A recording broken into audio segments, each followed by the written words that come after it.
Ukraine has seized a major Russian stronghold in Vovchansk, but just why now? And is this really a strategic move, or is it just for optics? I'm Paul, U.S. Army combat veteran. Let's talk about it.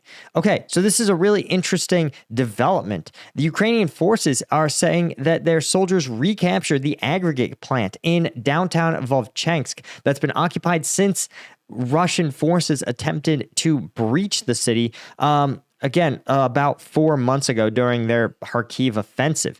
Now, this is a extensive and pretty heavy plant with around 30 buildings. But the question you're kind of left with really is why, right? And the fact is that this has been somewhere that the Russians have been trying to hold on to for some time. Now, you can see zooming into Vovchansk here, you can see this aggregate plant was essentially cut off, right? A bunch of Russian forces were holed up here, being occasionally resupplied by Russian forces that would make this precarious trek through these streets, arriving with supplies. In some cases, reportedly, Russians even loaded up drones in order to fly them water, ammunition, food, and medical supplies.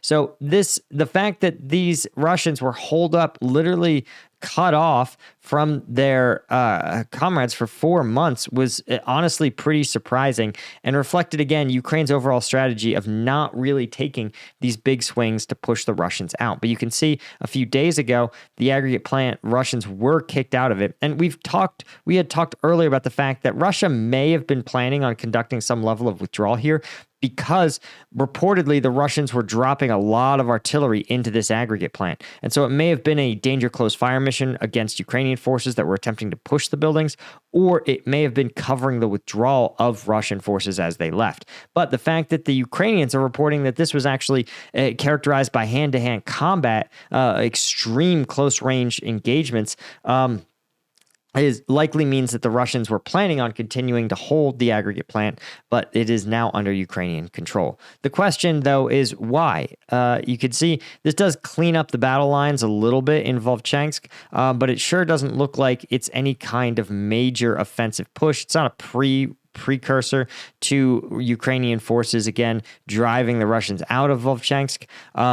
Instead, I think this is symbolic. It's meant to show Western partners Ukraine's commitment to retaking its country. But if you guys feel like you are cut off and you just need a little bit of an extra boost, you don't need to rely on Russian drones. You may just need a little more caffeine. You want some Strike Gum. Strike Gum, inspired rather from my time in Afghanistan, when if I needed caffeine on a long combat patrol, I would have to carry around a can of military issue energy drinks. No kidding. And if you've ever had a warm energy drink on a hot desert day, you know there's got to be a better way. And that's what Strike Gum is. Strike Gum has all the caffeine of a Red Bull or an Amp Energy in every single piece, but none of the sugar. So if you're looking to upgrade your energy drink game, go to strikegum.com and check us out. We've also got, of course, the free shipping on Subscribe and Save. So if you're going to subscribe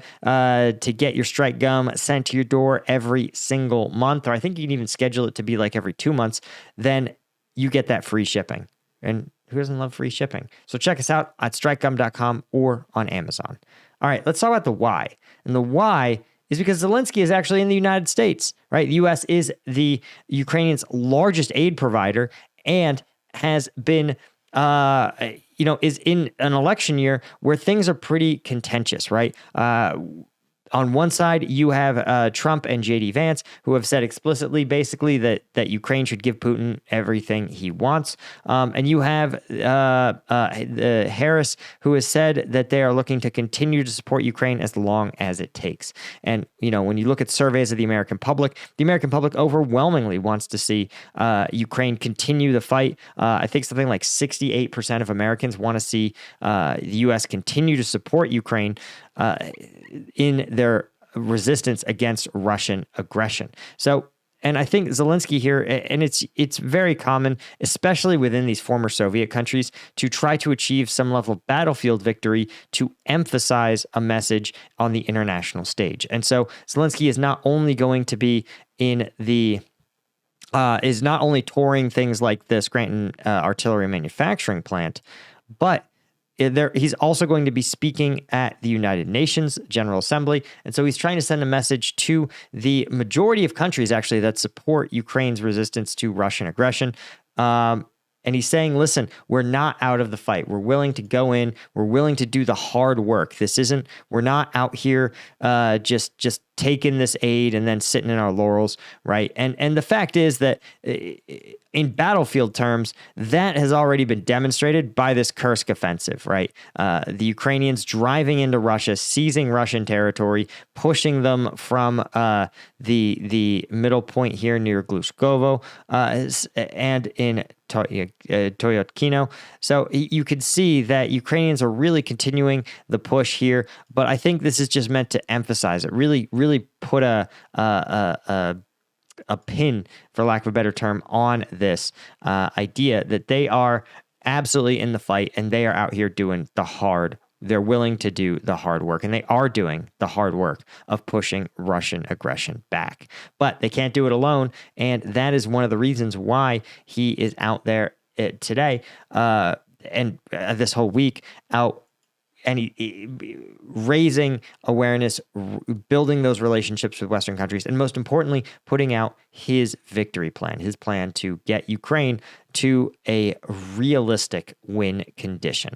Anyway, guys, that's all I had for this one. Thank you so much to our Colonel tier members like Martin Baum, Chris Rossi, Stuart Abel, Daniel Braun, Sergei Zinchenko, Chris Holmes, Chris Gorsuch, Daniel M., Ida Skycall. If you want to support the channel, definitely become a member on Combat Vet News. But if you can't do that, you can always just hit that subscribe button. That makes a huge difference too. Thanks, guys. See ya. Cheers.